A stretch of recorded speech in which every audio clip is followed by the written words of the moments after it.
지난주에 살펴보았던 말씀에서 다윗은 하나님의 공의로운 심판에 대해서 찬송했습니다. 자, 하나님께서는 악인들이 행하려던 일을 그대로 그들에게 돌려주심으로써 하나님의 살아계심을 나타내십니다. 그리고 하나님은 최종적으로 악인들을 영원한 멸망에 던지심으로써 그분의 공의가 이루어지게 한다고 하셨습니다. 이와 같이 모든 악인들이 당할 심판을 말한 뒤에 다윗은 눈을 돌려서 하나님의 백성들을 바라보고 있습니다. 오늘 본문의 18절을 보게 되면 가난한 사람들과 억울한 사람이 나오고 있습니다. 자, 이 사람들이 바로 하나님의 백성들을 가리키는 것입니다. 자, 이 사람들이 하나님의 백성이라는 사실은 이 앞뒤의 문맥을 보면 알 수 있습니다. 자, 앞에서 나와 있던 악인들은 하나님의 사람인 다윗을 미워하고 억울하게 만드는 자들이라고 하였습니다.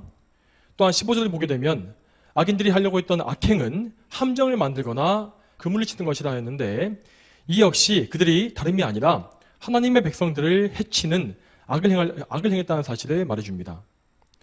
그러므로 18절의 말씀은 앞에서 나와 있었던 악인들의 최후와 상반되는 하나님의 백성들의 행복한 결말을 보여주는 것입니다.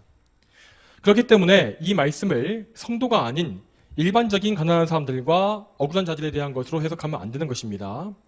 그러한 해석을 하는 사람들은 기독교와 성경의 목적을 이 사회적인 것, 어떤 사회 정의와 개혁을 이루는 것으로 왜곡하는 경우가 많습니다.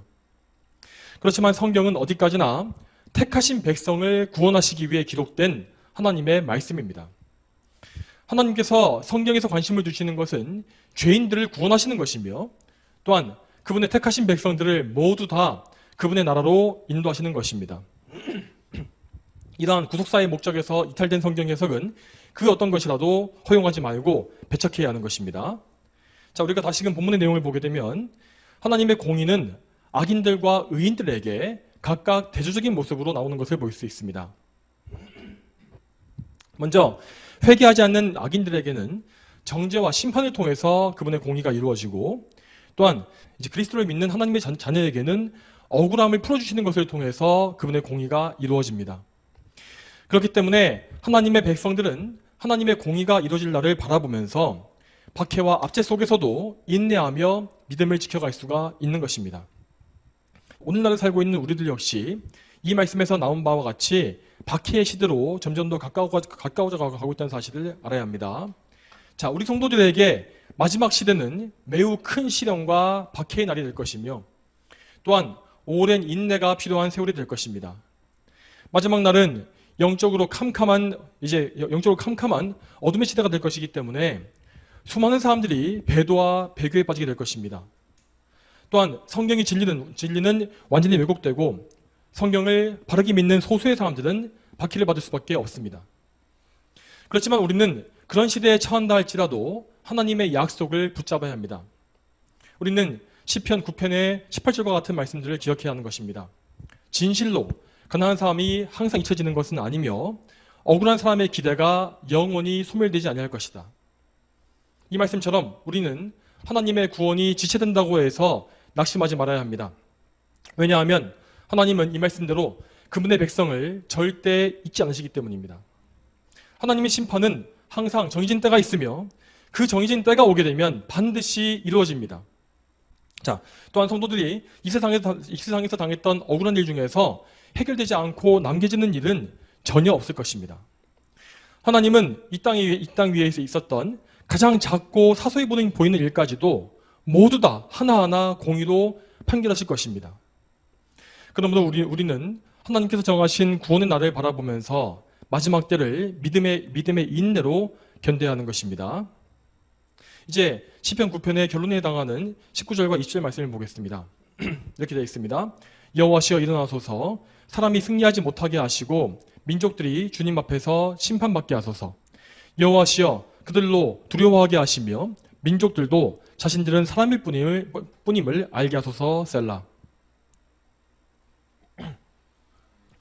다윗은 시편 9편을 마무리하면서 하나님의 영광을 구하는 가장 강력한 간구를 올리고 있습니다. 19절에 맨 첫 부분에 나와 있는 일어나소서라는 표현은 명령형으로 되어 있어서 그러니까 이것은 즉각적인 행동을 촉구하는 의미입니다. 다윗은 이렇게 하나님께 강한 표현을 쓸 정도로 자신의 기도에 대해서 확신을 가지고 있었습니다. 왜냐하면 지금 그가 확신 있게 구하고 있는 그것이 자신의 개인적인 간구가 아니라 하나님의 영광을 위한 간구였기 때문입니다. 그는 하나님을 멸시하는 악인들이 승리했을 경우에 하나님의 영광이 가려워지고 그분이 모욕당할 것을 염려했습니다. 그래서 하나님께서 직접 일어나셔서 당신의 영광을 위해서 친히 싸워주시기를 강력하게 간구한 것입니다. 이러한 기도는 우리 예수님께서 주기도문을 가르치실 때에 아버지의 이름이 거룩히 여김 받게 해달라고 하신 것과 같은 간구라 볼 수 있습니다. 다윗은 또한 하나님께서 악인들의 입술을 통해서도 영광 받으시기를 원했습니다. 그는 마지막에 악인들이 하나님의 두려우심을 깨닫게 되기를 바랐고 또한 그들 자신이 그저 연약한 사람에 불과하다는 사실을 알게 되길 바랐습니다. 다시 말해서 다윗은 하나님께서 그 악한 자들의 마음을 변화시켜 주셔서 하나님을 인정하고 회개할 길을 열어달라고 간구한 것입니다. 이와 같이 참된 성도들은 악인들을 증오하는 마음으로 그들의 멸망을 구하지 않습니다. 성도가 심판의 날을 소망하는 것은 악인들에 대한 원한이나 복수심 때문이 아닙니다. 그들은 하나님의 공의를 사랑하기 때문에 하나님의 공의로운 심판이 속히 임하기를 열망하게 됩니다.